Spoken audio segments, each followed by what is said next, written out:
নুপুরের ছন্দটা ক্রমশ বাড়তে লাগলো। দেখি মেয়েটা আমার কথার উত্তর না দিয়ে একটা পর্যায়ে ছুটতে ছুটতে লেগে ঝাঁপ দেয়। কিছু বুঝে ওঠার আগের মুহূর্তেই ব্যাপারটা এমন ভাবে ঘটে যে কল্পনার অতীত। আমি কয়েক সেকেন্ড স্তম্ভিত হয়ে দাঁড়িয়ে রইলাম।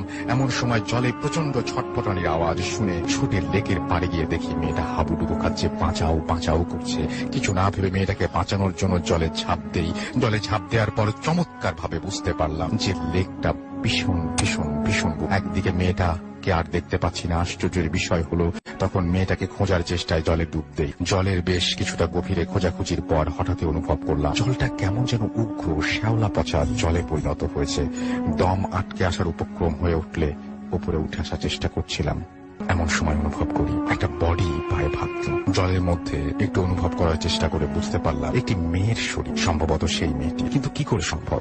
এই কয়েক সেকেন্ডে কি করে মেয়েটি মরতে পারে? ভয়ে আতঙ্কে আমি আপ্রাণ চেষ্টা করি তাড়াতাড়ি জলের উপরে উঠে আসতে। এদিকে হঠাৎ অনুভব করি একগোছা চুল যেন আমার পাকে জড়িয়ে ক্রমশ জলের গভীরে টানছে।